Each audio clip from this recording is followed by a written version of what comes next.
जानकारी मिल रही है वो ये कि 8 संदिग्धों ने 4 जगहों पर विस्फोट करने की योजना बनाई थी। मतलब कि 4 अलग अलग जगहों पर ये विस्फोट किए जाना था। दो के ग्रुप में 4 शहरों में जाने की इनकी प्लानिंग थी। एक साथ 4 शहर दहलाने की प्लानिंग थी। हर ग्रुप अपने साथ कई आईईडीज ले जाने वाला था।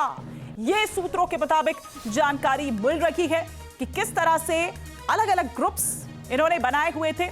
लेकिन जिस तरह से फरीदाबाद में इतनी मात्रा में विस्फोटक पकड़ा गया, जो तमाम लीड्स मिलती गई, तमाम डॉट्स को मिलाते गए, उसके बाद ये थोड़े घबरा गए, हड़बड़ा गए और यही कारण है कि दिल्ली में जाकर आनन फानन में ये ब्लास्ट किया गया। अब ग्राफिक्स के माध्यम से हम आपको बता रहे हैं दिल्ली ब्लास्ट का न्यू कनेक्शन क्या है।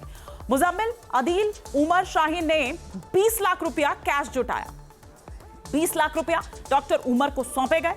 आईडी तैयार करने के लिए 20 क्विंटल से ज्यादा एनपीके उर्वरक खरीदा गया। गुरुग्राम नू से 3 लाख रुपए में खरीदा गया था ये एनपीके।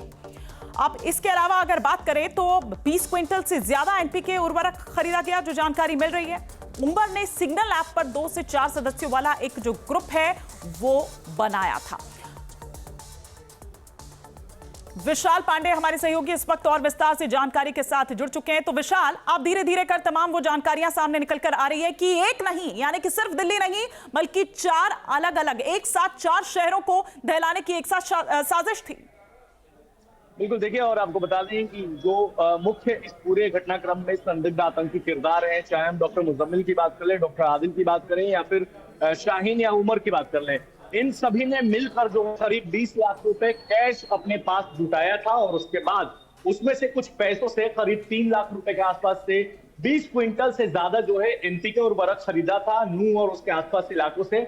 आपको ये भी बता दें कि उमर और मुजम्मिल के बीच में पैसे को लेकर कुछ विवाद भी था और इसी के बाद जो है उमर ने जो है वो एक सिग्नल पे एक ग्रुप बनाया सिग्नल ऐप पर, उसी के माध्यम से लगातार वो जैश के भी टच में था और वहीं पे तमाम जो रणनीति है वो इनकी बनाई जाती थी। पुलिस फिलहाल जो है इनके मोबाइल फोन्स और लैपटॉप और तमाम जो टेक्निकल डिवाइसेज है उसको खंगालने में लगी हुई है और ज्यादा जानकारी जुटाने के लिए लगातार सुरक्षा एजेंसियां जो है वो फॉरेंसिक की भी मदद ले रही हैं। ठीक है विशाल, आप हमारे साथ बने रहिए। इस बीच हमारे साथ राहुल डबास भी जुड़ चुके हैं। और राहुल, देखिए किस तरह की स्ट्रैटेजी थी। अलग अलग जगहों से मतलब 3 लाख रुपए का जो एनपीके है उर्वरक वो खरीदा गया नू से, गुरुग्राम से और 20 क्विंटल दरअसल इनको इकट्ठा करना था क्योंकि अलग अलग ग्रुप्स डिवाइड किए गए थे कि 4 यानी कि 2-2 की संख्या में होंगे। 4 अलग अलग जगहों पर जाएंगे, अलग अलग शहरों पर जाएंगे और एक साथ करेंगे।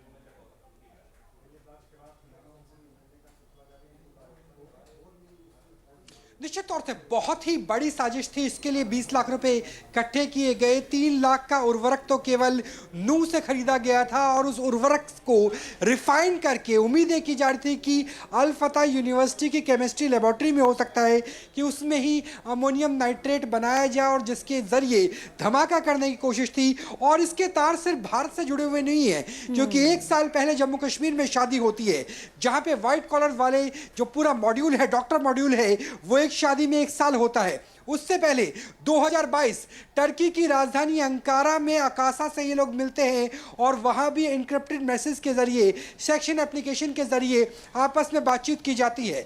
ये भी कहा जा रहा है कि जैश-ए मोहम्मद, खुरासान मॉड्यूल और पाकिस्तान की खुफिया एजेंसी ISI से फंडिंग भी मिल रही थी।